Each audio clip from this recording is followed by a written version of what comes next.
Kalau kita belajar membaca Alkitab, teks Alkitab itu ada arti yang tersurat, ada arti yang tersirat. Ada yang jelas terlihat, ada yang ada di belakangnya itu ada apa? Tersurat dan tersirat. Ada gambar kecilnya, ada gambar besarnya. Banyak orang terjebak memandang Alkitab dengan gambar-gambar kecil. Seolah-olah teks Alkitab itu dilihat pakai sedotan. Tidak akan mendapatkan gambar besar. Tidak akan mengerti pikiran perasaan Kristus. Apalagi kalau sukanya pilih-pilih ayat. Ayat tertentu saja yang jadi favorit. Tidak boleh ada ayat favorit tertentu saja. Harus satu Alkitab, katakan amin. Nah, tetapi memang ada kendala, Alkitab itu kan tebal. Kadang-kadang ada kalimat yang sulit dimengerti. Makanya perlu yang namanya hermeneutika, hermeneutik. Pendalaman Alkitab itu harus mengajar jemaat supaya cerdas. Jangan sampai pengkhotbah salah pun diaminkan. Harus cerdas membaca Alkitab sendiri. Harus cerdas bagaimana berhubungan dengan Tuhan. Jangan nitip.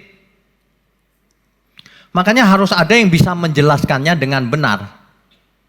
Supaya semua yang mendengar firman mengerti dengan benar. Kenapa harus mengerti dengan benar? Kita baca Matius 13 ayat 23.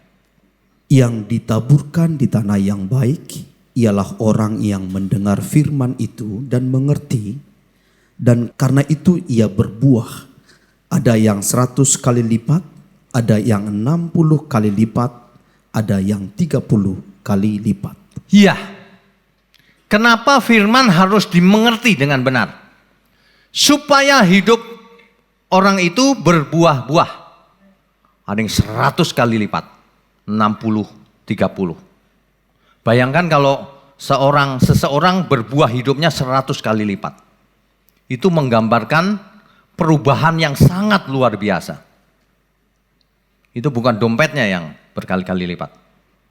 Jangan salah ya. Banyak kesesatan di luar sana. Ayat ini bicara soal firman supaya dimengerti. Yang berbuah hidupnya, karakternya, kodratnya, bukan hartanya. Itulah sebabnya ilmu ini dinamakan hermeneutika, hermeneutik.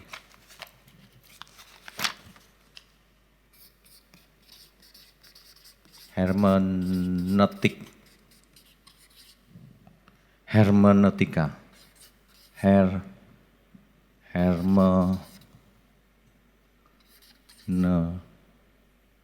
Hermeneuo. Jadi hermeneutika ini dalam kata kerjanya hermeneuo. Artinya, nah ini yang penting. Kalau kita berhadapan dengan teks Alkitab, supaya menjadi pengertian yang benar,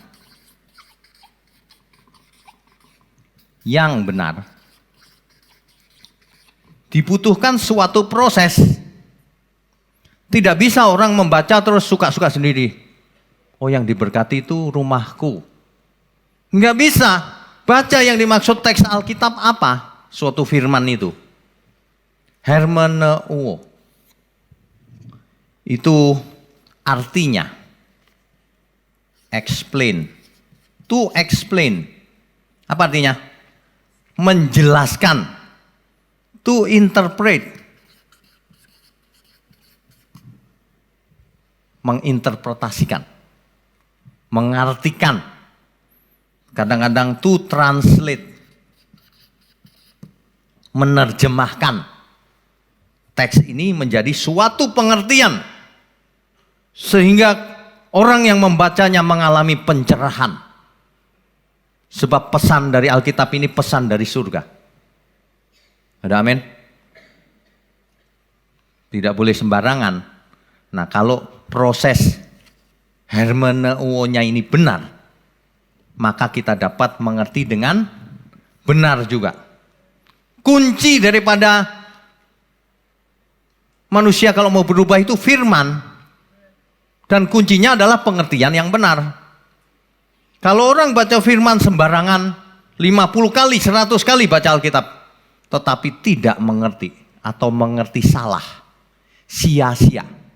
Kalau sia-sia masih mendingan, berubah jadi aneh, malah sesat sebagian. Ini bahaya.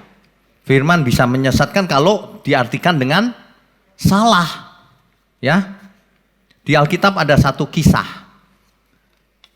Ini terkenal sekali kisah ini. Nanti dibaca di rumah juga ya.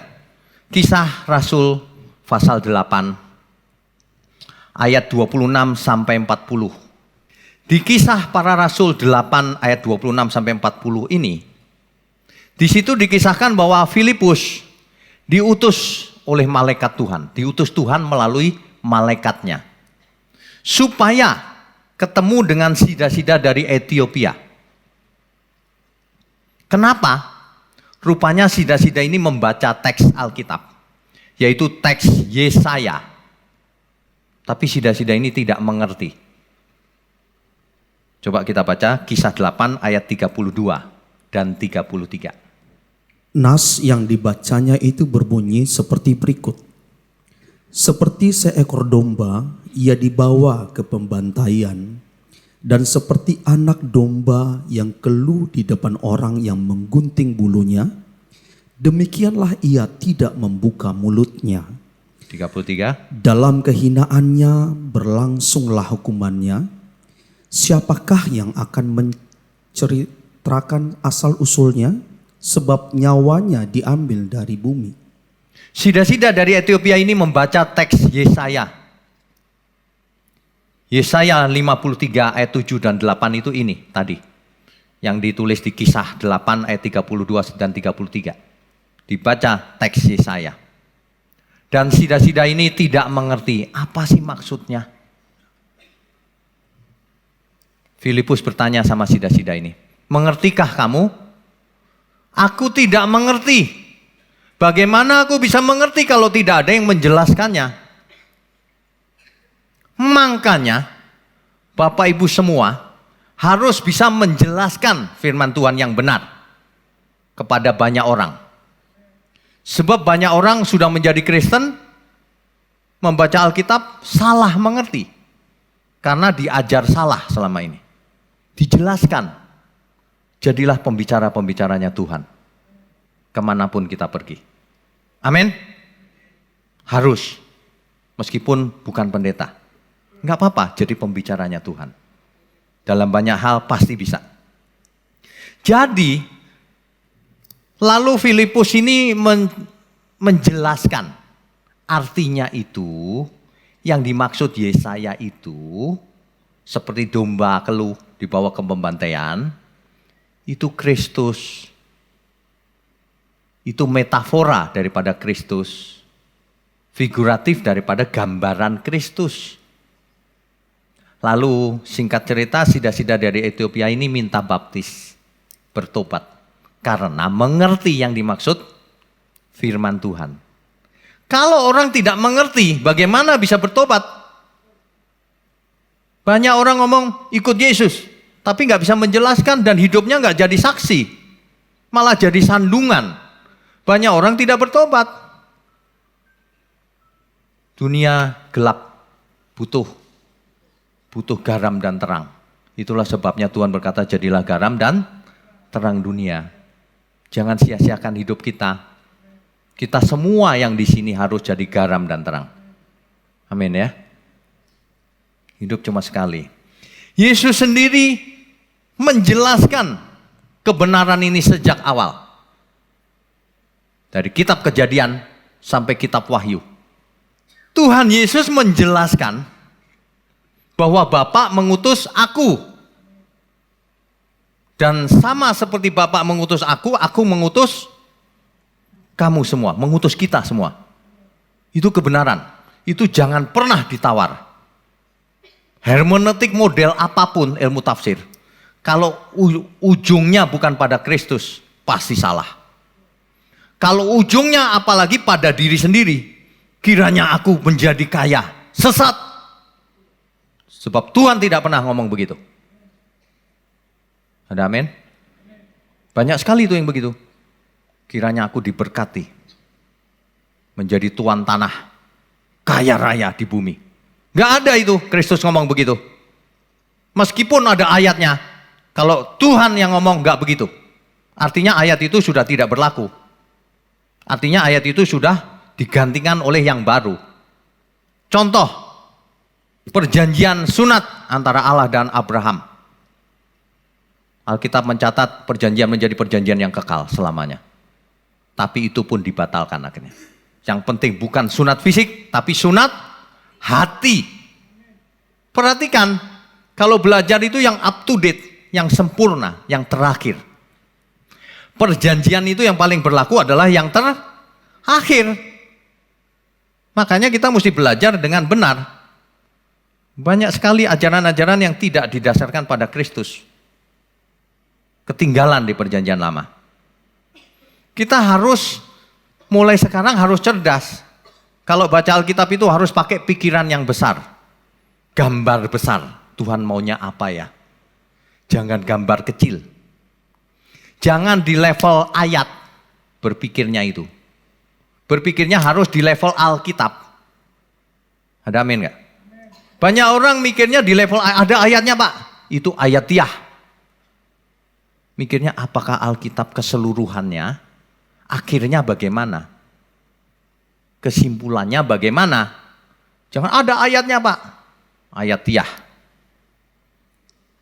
Tuhan sendiri yang mengajar hukum yang terutama, kasihlah Tuhan Allahmu dengan segenap hatimu, dengan segenap jiwamu, dengan segenap akal budimu, dengan segenap kekuatanmu.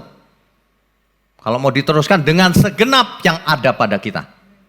Dengan semua talenta yang diberikan Tuhan pada kita. Dengan semua uang mina yang diberikan Tuhan pada kita. Ingat perumpamaan tentang uang mina, tentang talenta. Seluruhnya harus digunakan untuk mengasihi Tuhan. Dan yang sama dengan itu, sama loh, bukan yang nomor 2 prioritasnya. Yang sama dengan itu, kasihlah sesamamu seperti engkau mengasihi dirimu sendiri. Jadi kalau kita melakukan hermeneutik, menafsir ayat apapun di Alkitab, kalau tidak sesuai dengan ini, kebenaran ini, salah pasti. Harus sesuai dengan apa yang Tuhan Yesus ajarkan. Banyak orang canggih, eksegesis pintar, bahasa Yunani pintar, bahasa Ibrani pintar, tapi hasil dari kesimpulannya salah. Karena tidak sesuai dengan ajaran Kristus. Kita baca Yohanes 4 ayat 25 dan 26. Jawab perempuan itu kepadanya, aku tahu bahwa Mesias akan datang, yang disebut juga Kristus. Apabila ia datang, ia akan memberitakan segala sesuatu kepada kami. Kata Yesus kepadanya, akulah dia yang sedang berkata-kata dengan engkau.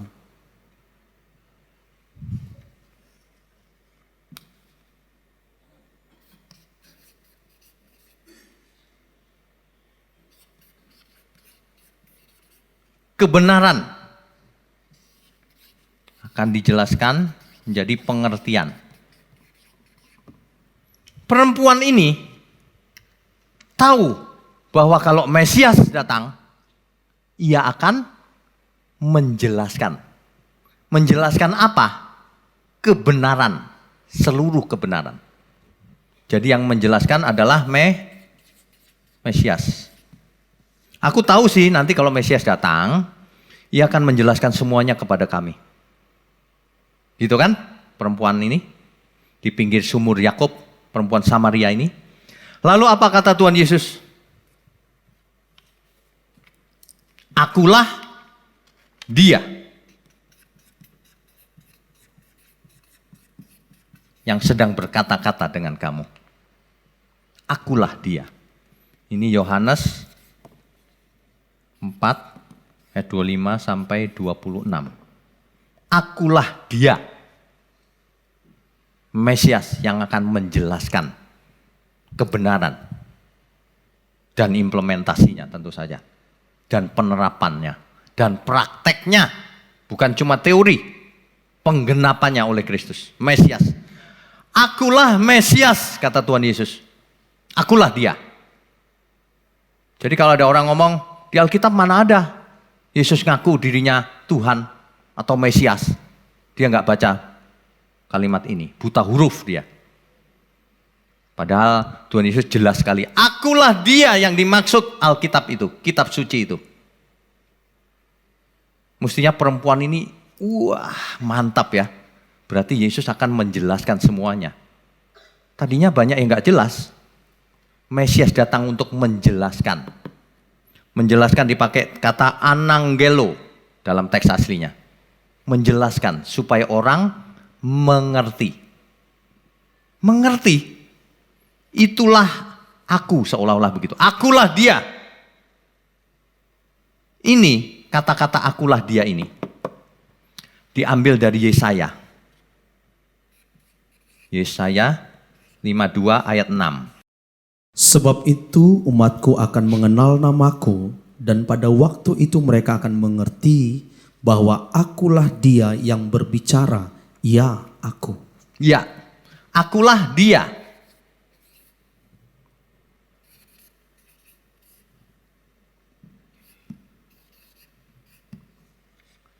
Ini ekspresi ini bacanya ego eimi.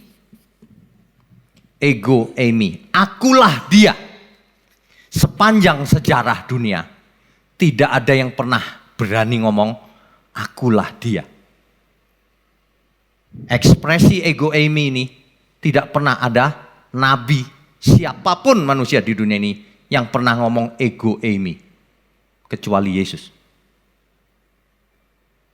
Tidak pernah ada orang di dunia ini yang hidup berani ngaku ehyeh aser ehyeh. Aku ya aku. Ingat gak Musa tanya siapa namanya Tuhan? Kalau aku ditanya Israel siapa namamu? Ehyeh aser ehyeh. Aku ya aku. Ini sama ini ego ini. Akulah dia.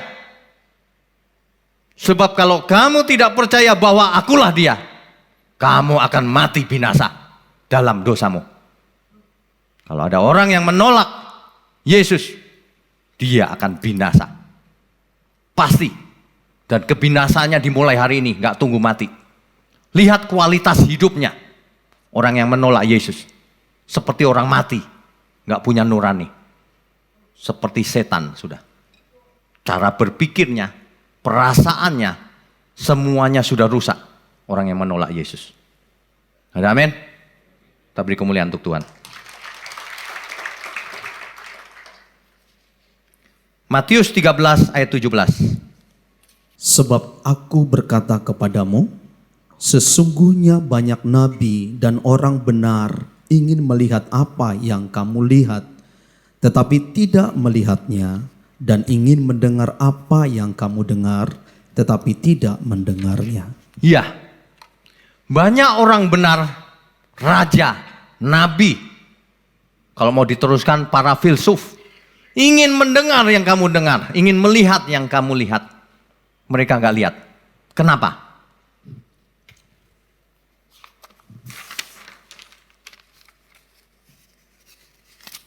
Kita harus menggambar peta zaman. Di tahun 1440 sebelum Masehi, kitab Taurat ditulis. Mulai dari kitab Kejadian, Keluaran, Imamat, Bilangan, Ulangan, oleh Musa. Kemudian di tahun sekitar 700 sebelum Masehi, Nabi Yesaya berkata, tulisannya tadi, akulah dia. Tapi belum datang. Tuhan belum datang. Jadi nggak bisa lihat, nggak bisa dengar. Tuhan datang di bumi sekitar 33 Masehi. Sedangkan di sekitar 500 sampai 600 ini sebelum Masehi banyak agama-agama lahir. Agama Buddha, Tao, kemudian Konfusius. Semua tokoh-tokohnya lahirnya di tahun ini. Makanya kalau filsuf ini ditanya, dia tahu ada sang kebenaran. Tapi aku belum tahu siapa. Mereka pintar, orang baik. Kalau kebenaran itu datang, ku tinggalkan ajaranku, kata mereka, para filsuf.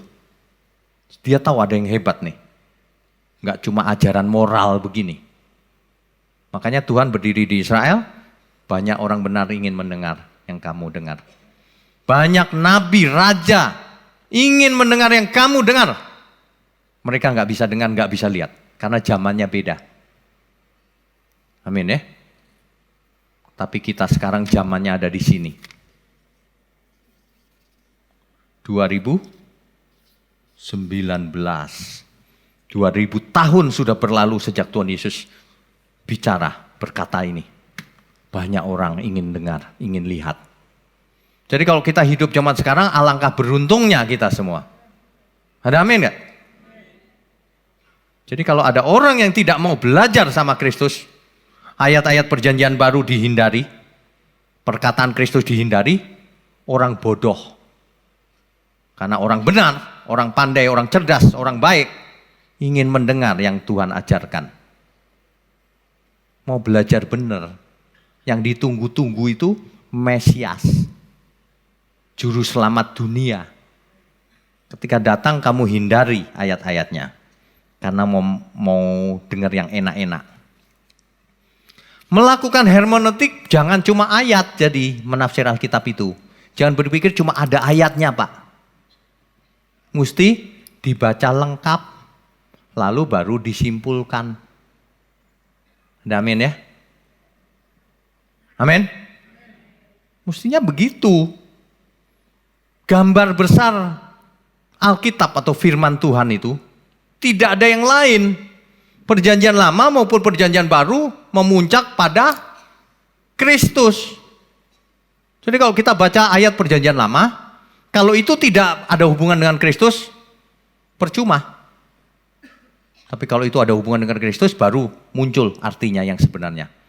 Baru berdampak dalam hidup kita semua. Sama perjanjian baru juga gitu. Dipilih-pilih ayat yang enak-enak, percuma. Tapi kalau dipilih sehingga menggambarkan apa kehendak Kristus, baru itu sempurna. Nggak ada seorang pun bisa sempurna tanpa firman yang benar. Makanya orang-orang yang pilih-pilih ayat, membuat kesimpulan atau induksi namanya. Dari ayat-ayat langsung induksi membuat kesimpulan. Kesimpulannya salah. Makanya lahir namanya teologi kemakmuran. Ciri-cirinya gampang teologi kemakmuran itu. Kau akan kaya raya di bumi. Kekayaan bangsa-bangsa akan ditransfer ke rekeningmu. Dompetmu diangkat, biar diberkati. Apalagi yang enaknya diangkat ya. Lucu dilihatnya. Nggak lucu itu sebenarnya.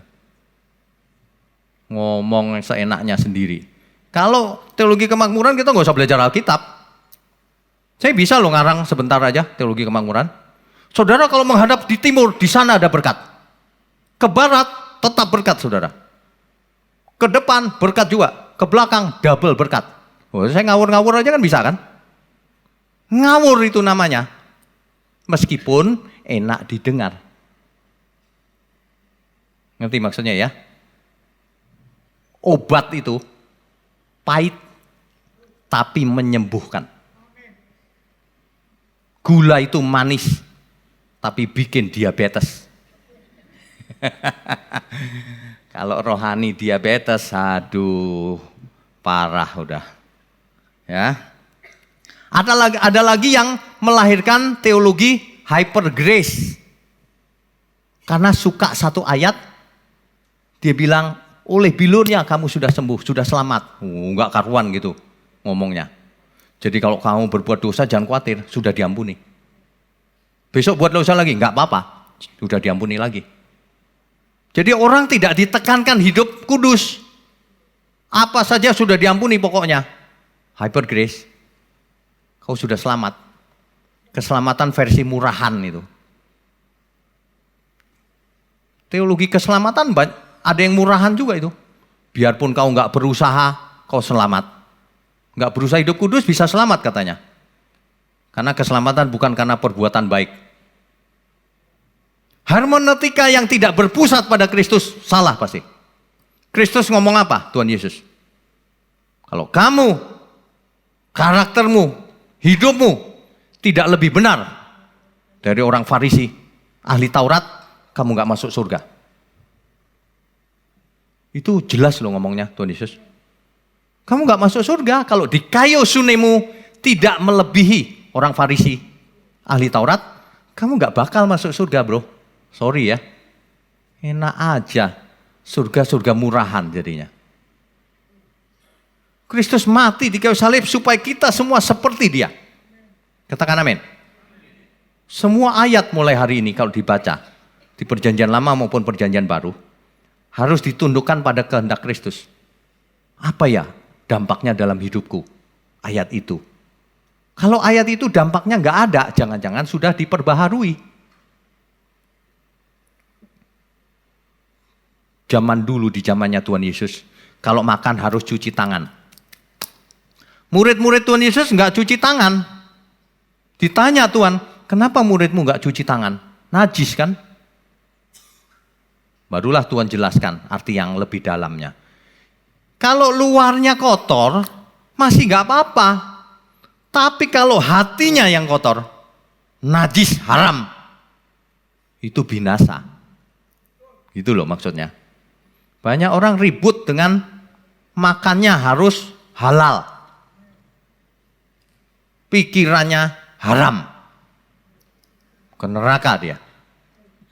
Orang Kristen di perjanjian baru suka ngomong tidak ada yang haram pak. Ada. Semua segala sesuatu yang Tuhan tidak berkenan harus kita haramkan. Amin. Harus. Memangnya semua boleh dilakukan. Tidak jujur boleh dilakukan. Haram itu. Hidup cuma sekali, ya. Jangan sampai kita sesat membaca ayat Alkitab. Kalau Bapak Ibu urut belajarnya dari 1, 2, 3, 4, 5. Bapak Ibu minimal bisa jadi berkat buat sesama. Kalau ada orang yang ngacuk-ngacuk dikasih tahu. Itu ayat, satu ayat. Kalau kita pandang seluruh Alkitab, khususnya apa kata Tuhan Yesus, nah itulah kebenaran. Gitu ya. Nah, tapi ingat, jangan cuma teori. Banyak orang suka pinter teori, tapi tidak melakukannya dalam hidupnya sehari-hari. Itu seperti orang sakit jiwa. Pinter, tapi nggak melakukan. Itu sakit jiwa namanya. Berkepribadian ganda. Kita semua mau sembuh, amin? Ya amin lah. Nggak mau sembuh ngapain di sini? Ya, oke. Ada orang yang ngomong begini. Kan saya sering ngomong, harus ada prakteknya. Sebab iman itu ada prakteknya. Iman tanpa praktek bukan iman namanya. Iman tanpa perbuatan bukan iman. Kalau orang diselamatkan karena iman, betul, karena perbuatan juga, karena iman ada perbuatannya. Iman tanpa perbuatan bukan iman, gak selamat. Apalagi yang suka mengaku di mulut doang. Apalagi yang suka cuma membayangkan, aku percaya Tuhan loh pak. Mana buktinya? Buktinya aku Kristen pak, KTP ku lihat nih. Itu bukan bukti, itu teori. Itu teori Bapak Ibu ya. Oke, kita lanjutkan. Kalau Tuhan Yesus menjelaskan, itu pasti penting-penting. Gak ada yang gak penting. Makanya kalau orang menghindar dari ajaran Kristus ya, itu parah itu. Dia tidak bersedia menjadi murid Kristus. Sore ini kita akan tarik pelajaran dari apa yang dikatakan Tuhan Yesus. Yohanes 5 ayat 39 sampai 40.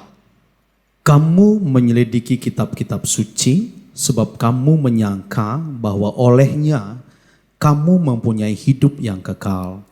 Tetapi walaupun kitab-kitab suci itu memberi kesaksian tentang aku, namun kamu tidak mau datang kepadaku untuk memperoleh hidup itu. Ya, Tuhan Yesus tahu bahwa ada banyak orang suka belajar kitab suci. Banyak orang belajar kitab suci, menyelidiki kitab suci. Dan banyak orang berpikir bahwa dengan belajar kitab suci bisa hidup kekal. Kan begitu kan cerita ayat ini? Lalu Tuhan ngomong gitu, begini. Meskipun kitab itu bersaksi tentang aku, itu aku loh yang diceritakan kitab itu. Tapi kamu tidak mau datang kepadaku. Makanya, akibatnya, kamu tidak dapat hidup itu. Hidup itu. Gak dapat hidup yang dijanjikan Tuhan. Oh, kamu cuma belajar Alkitab, gak mau datang pada Tuhan Yesus. Jadi, Yohanes 5 ayat 39 sampai 40. Orang cuma belajar kitab suci. Belajar kitab suci nggak bisa berubah hidupnya kalau tidak datang pada Tuhan Yesus. Tuhan yang ngomong loh, harus datang pada Tuhan Yesus. Tapi saya sudah datang Pak ke gereja. Bukan itu yang dimaksud Tuhan Yesus. Datang di sini itu dipakai satu kata, erchomai. Ini bacanya erchomai. Kamu belajar kitab suci sih, kamu selidiki, kau pikir kau bisa hidup kekal karena itu. Nggak bisa, kalau kamu tidak erchomai kepadaku.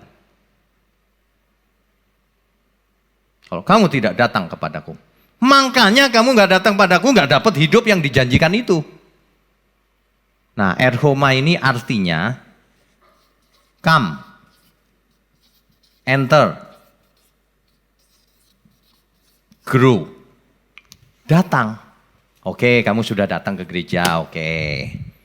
Masuk ke dalamnya, hidup di dalam firman itu. Hidupi firmannya. Jangan cuma dengar amin tapi nggak dihidupi.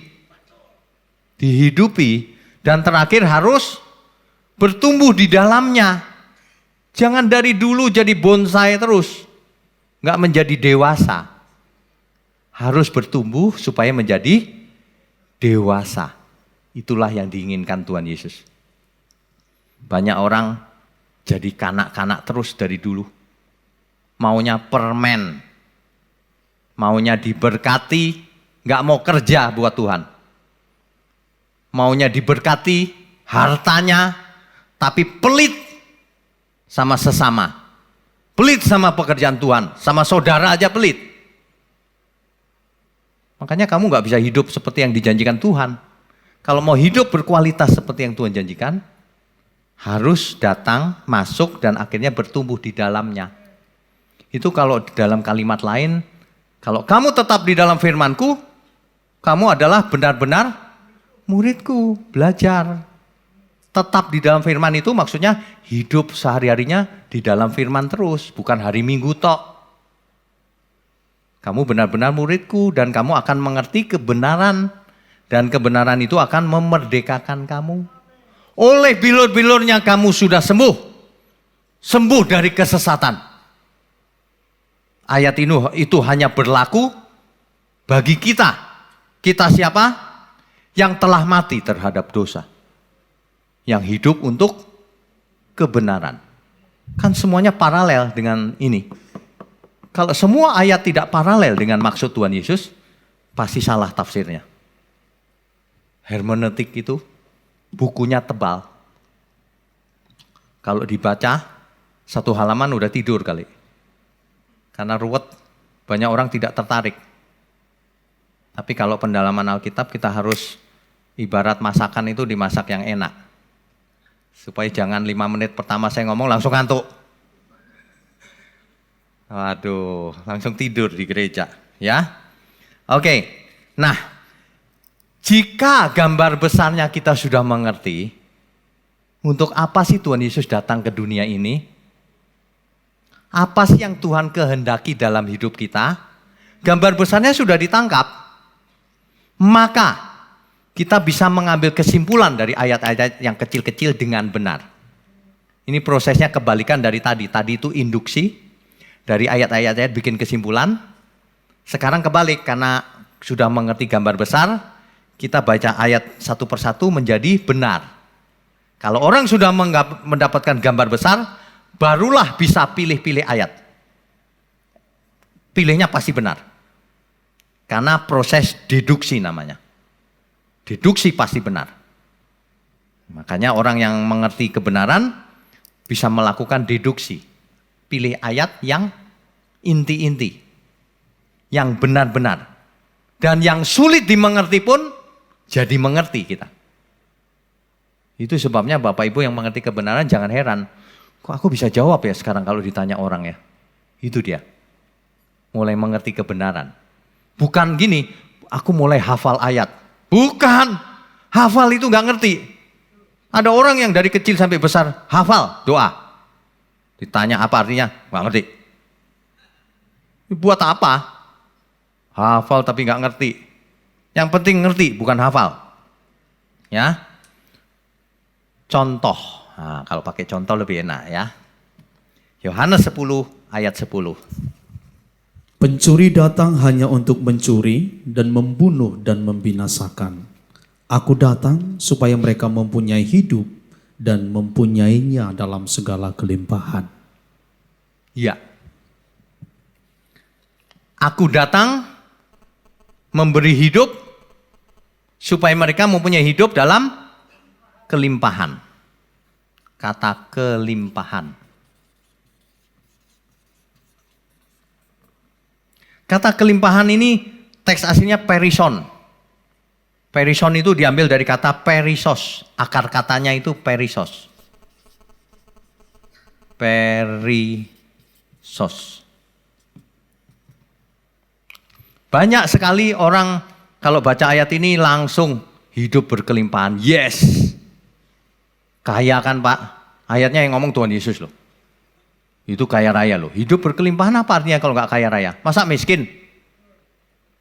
Ayo, gimana?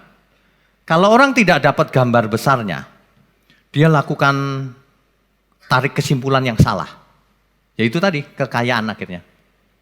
Kaya materi di bumi, kekayaan jasmani. Tapi kalau kita mengerti gambar besarnya, Tuhan Yesus tekanannya hidup berbuah-buah karakternya. Maka kita harus melihat ini artinya benar kaya raya atau kaya karakternya.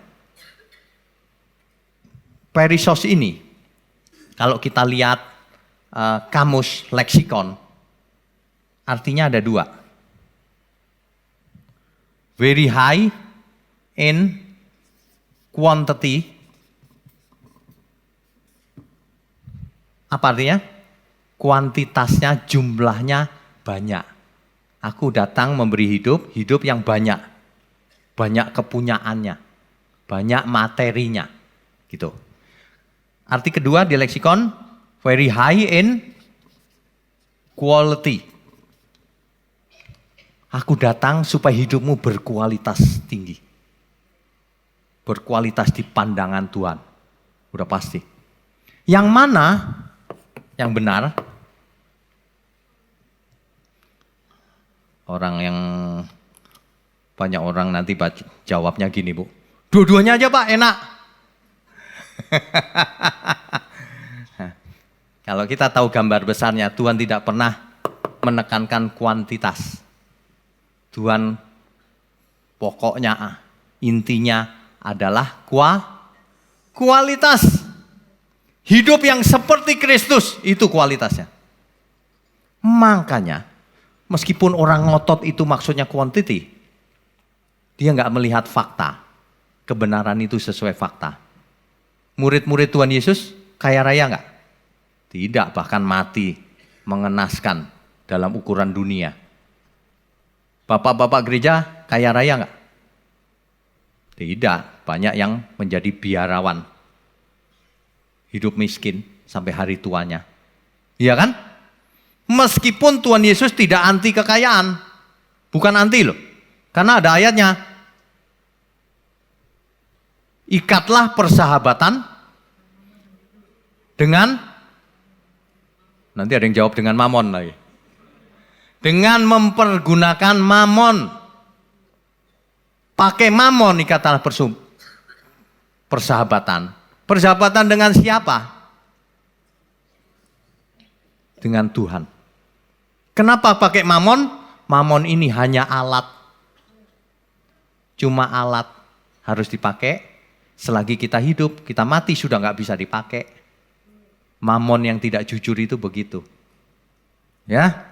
Jadi kalau kita lihat gambar besarnya, maka kita tahu bahwa ini yang benar adalah kualitasnya. Kalau orang masih ngotot quantity, selamat jalan bro. Kita nggak ketemu. Karena kamu maunya kaya di bumi. Teologi ini bukan berarti gini loh Bapak Ibu. Bapak Ibu juga jangan salah mengerti. Kalau gitu maksudnya kita harus miskin ya Pak di bumi. Bukan itu maksudnya. Di bumi kita harus maksimal. Kalau bisa kaya, tapi tidak terikat sama hartanya. Pakai bersahabat dalam pekerjaan Tuhan, dalam menolong sesama, dalam banyak hal. Harus pinter, harus sukses, tapi untuk Tuhan. Jangan sampai terikat pada hal-hal itu, yang fana itu. Maksudnya itu loh. Banyak orang salah mengerti, kita ngomong begini, katanya memangnya kita harus miskin. Tidak, tapi jangan prioritasnya kaya, itu bukan prioritas. Prioritasnya kita benar hidupnya. Nah yang lain ditambahkan kata Alkitab. Kalau memang orang bisa dipercaya, diberkati. Supaya apa? Supaya memberkati orang lain lagi. Bukan supaya hidup senang-senang sendiri. Amin ya. Oke, kita lanjutkan. Contoh yang lebih sulit. Kalau ini agak gampang ya. Yang lebih sulit. Yohanes 1 ayat 12. Tetapi semua orang yang menerimanya diberinya kuasa supaya menjadi anak-anak Allah, yaitu mereka yang percaya dalam namanya. Iya, diberi kuasa. Teks aslinya exousia. Ini sudah sering dibahas. Exousia ini kalau diterjemahkan lebih tepatnya hak istimewa. Tetapi semua orang yang menerima Tuhan Yesus diberi hak istimewa. Hak istimewanya kenapa diberi hak istimewa? Kalau ditanya, kenapa orang yang menerima Tuhan Yesus diberi hak istimewa? Kenapa? Nah, itu ayatnya ada tadi penjelasannya. Supaya menjadi anak Allah. Makanya dikasih hak istimewa. Hak istimewanya apa? Enggak ditulis di ayat itu. Betul ya? Enggak begini, hak istimewanya adalah, enggak ada. Karena Alkitab bukan buku pengetahuan, ilmu pengetahuan begitu. Kitalah yang harus menggalinya dengan prinsip hermeneutik yang benar. Apa saja hak istimewa yang diberikan Tuhan agar kita bisa menjadi anak Allah. Nah, artinya exousia atau hak istimewa itu segala sesuatu yang bisa mengakibatkan kita, berdampak pada kita menjadi anak-anak Allah dalam hal karakter. Tadinya berkodrat dosa, sekarang berkodrat ilahi. Tadinya enggak benar, sekarang menjadi sempurna seperti Yesus. Apa kira-kira yang mengubah itu? Kalau dalam pendalaman Alkitab kita sudah sering dijelaskan ya, minimal ada 4. 1, supaya manusia bisa jadi anak Allah, diampuni dulu dosanya. Dibersihkan dulu dosanya, dimaafkan dulu. Sudah ya, kau sudah dimaafkan. Jangan permasalahkan dosa masa lalu. Tapi jangan buat dosa lagi. Jangan menghakimi sesama, kau sudah diampuni. Ampuni sesamamu. Jangan punya musuh, kasih musuhmu. Itu dampaknya, supaya karakter kita berubah jadi anak Allah. Apalagi selain diampuni, diberi Roh Kudus. Diberi Roh Kudus supaya jadi anak Allah. Karena Roh Kudus akan membawa kamu kepada seluruh kebenaran. Kebenaran yang utuh maksudnya. Yang utuh. Jangan serpihan-serpihan. Supaya manusia berubah total menjadi anak Allah. Karakternya, cara berpikirnya, seluruh hidupnya. Roh Kudus. Jangan dikecilkan. Kamu dikasih Roh Kudus supaya berbahasa roh. Kok cuma berbahasa roh tok? Bahasa roh hanya sebagian kecil dari karunia yang ada. Ada banyak karunia yang lebih penting lagi. Yang menyelamatkan banyak jiwa. Banyak orang berbahasa roh malah sombong. Malah gak selamat. Mana ada orang sombong selamat. Apalagi kalau bahasa rohnya palsu. Mengada-ada. Makanya ya kalau gak bisa bahasa roh jangan bahasa roh. Gak lucu itu. Gak bisa bahasa roh lalalalalalalalala digetar-getar lagi. Buat apa? Ini gak ngomongin siapa-siapa loh ya. Ini cuma kasih tahu jangan pura-pura. Kalau memang bahasa roh ya boleh. Kan begitu kan? Itu salah satu karunia. Tapi kalau mengada-ada aduh. Banyak orang kebiasaan. Kalau lagi KKR rajin maju ke depan. Belum ditumpangi tangan, udah geblak ke belakang. Kebiasaan itu namanya. Banyak yang begitu. Yang maju ke depan itu terus. Kalau kita lihat fotonya kok sama ya orangnya ya. Itu namanya tuman. Kebiasaan namanya. Aduh. Jadi Bapak Ibu kalau baca teks Alkitab mulai sekarang, ingat baik-baik. Intinya itu adalah Kristus. Kalau ayat itu tidak berdampak sama karakter kita, membawa karakter kita kepada Kristus, hermeneutiknya salah. Semua ayat. Kalau suatu ayat membawa kita pada diri sendiri, itu pasti salah. Teologi kemakmuran, diri sendiri yang diomongin terus. Ketika ngomongin Allah itu baik, ada maksudnya juga. Ada modusnya. Ada udang di balik rempeyek.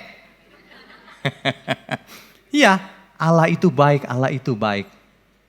Maksudnya, bikin aku kaya, tak akan kekurangan aku.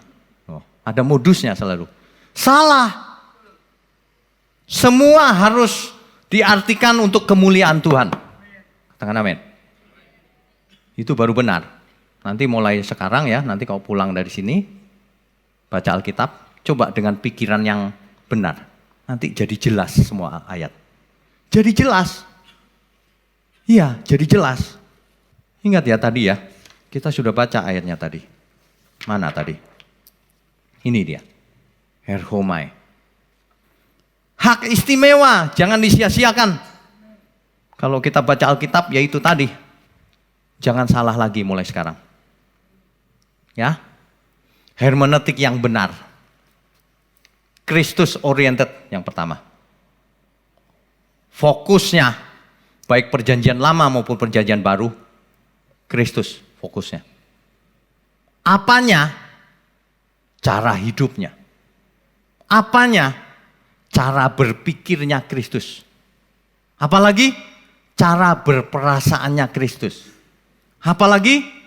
Cara berkehendaknya, berkeinginannya Kristus. Itu puncaknya itu ada di situ. Kalau manusia tidak diarahkan ke sana, tidak bisa jadi anak Allah. Statusnya tok anak Allah, KTP-nya. Hidupnya bukan anak Allah. Tidak ada kompromi dengan ayat manapun. Kalau Kristus berkata A, selain A, nggak benar pasti. Atau sudah diganti. Jadi kalau orang Belajar Alkitab harus tekanannya ayat-ayat yang Tuhan Yesus katakan. Semua ayat perjanjian lama atau di perjanjian baru yang tidak sesuai dengan Kristus, lupakan. Untuk belajar aja, oh dulu begitu, sekarang begini nih menurut Kristus. Sebab Tuhan datang, aku memberi pembaharuan pikiran. Taurat yang benar, bukan seperti yang dipraktekkan orang Farisi, yang sukanya mau menghakimi. Bukan, ini Taurat yang benar itu Tuhan Yesus yang ajar. Jadi kalau mau tahu hermeneutik yang benar, cara baca Alkitab yang benar, belajarlah sama Tuhan Yesus. Itulah yang paling sempurna dan paling up to date. Itulah yang membawa dampak yang menyelamatkan. Bukan cuma bikin pinter. Kalau cuma bikin pinter toh buat apa? Yang menyelamatkan. Yang berdampak dalam hidup setiap orang yang menerimanya. Teori-teori hermeneutika yang canggih-canggih kalau nggak berdampak menyelamatkan, percuma. Jangan hanya berteori, terutama datanglah pada Kristus. Masuk ke dalamnya, bertumbuh di dalamnya. Amin ya. Bukan hanya merasa selamat. Banyak orang cuma merasa selamat. Aku sudah selamat nih, perasaan. Selamat itu bukan perasaan. Selamat itu hidup kita ada buktinya, iman itu. Iman itu ada buktinya. Iman itu bukan halusinasi. Iman itu bukan cuma di pikiran. Iman itu bukan cuma direnungkan. Jangan pernah berkata aku sukanya merenungkan firman Tuhan, Pak. Merenungkan terus percuma. Terutama harus melakukannya. Ada amin gak ini? Banyak orang salah baca Alkitab. Hidup cuma sekali, bacanya salah. Udah dirinya salah, ngajak-ngajak jemaat banyak salah lagi. Kasihan jemaat tuh hatinya tulus-tulus, disuruh ngasih perpuluhan ngasih. Disuruh apa aja oke, mau ketemu Tuhan. Tapi kalau dapat ajaran yang salah, waduh, rugi besar. Makanya mulai hari ini jangan bergantung pada manusia, bergantung pada Tuhan Yesus. Amin ya. Kalau di gereja diajarkan begini, coba dicek sendiri nanti. Ini benar nggak sih? Gitu. Dicek sendiri kan bisa di cross check. Kalau benar aminkan, praktek. Kalau nggak benar ya nggak usah diaminkan, nggak usah dipraktekkan. Dan jangan dengerin saya lagi. Lah salah buat apa didengerin? Loh iya loh serius, kalau salah jangan dengerin. Saya makin dosa atau enggak kalau salah. Tuhan makin ini penyesat ini. Wah, kita nggak berani salah. Kalau kita nggak ngerti kita nggak ngomong. Kalau kita ngomong karena kita yakin itu benar. Dan itu Alkitabiah. Makanya jangan ayatiah, harus Alkitabiah. Jadi semua ayat teks Alkitab, mau konteks dekat, mau konteks jauh, mau gambar kecil, mau gambar besar, harus selaras dengan pikiran Tuhan Yesus. Harus selaras dengan perasaannya Tuhan. Harus selaras dengan keinginannya Tuhan. Amin. Harus. Yang enggak selaras dibuang aja. Kita fokus ke Tuhan Yesus saja mulai hari ini. Yang lain untuk pelajaran bahwa oh dulu begitu ya. Tapi sekarang Tuhan Yesus begini. Yang lama sudah berlalu. Yang sekarang yang ini. Ilmu puncaknya itu Tuhan Yesus. Manusia Allah. Bukan manusia beragama. Manusia beragama itu ahli Taurat. Orang Farisi. Manusia Allah itu manusia perjanjian baru yang dimaksud Tuhan. Aku akan menaruh hukumku di akal budimu dan di perasaanmu. Berpikirlah kau seperti Kristus berpikir. Berperasaanlah kau seperti Kristus berperasaan. Artinya kita hidup harus seperti Kristus. Hidupku bukanlah aku lagi, tetapi Kristus yang hidup di dalamku. Semua pengertian, mau eksegesis, mau apapun namanya, tafsir apapun, siapapun yang melakukan tafsir, kalau tidak selaras dengan ajaran Tuhan Yesus, pasti salah. Haleluya, amin. Amin, beri kemuliaan untuk Tuhan.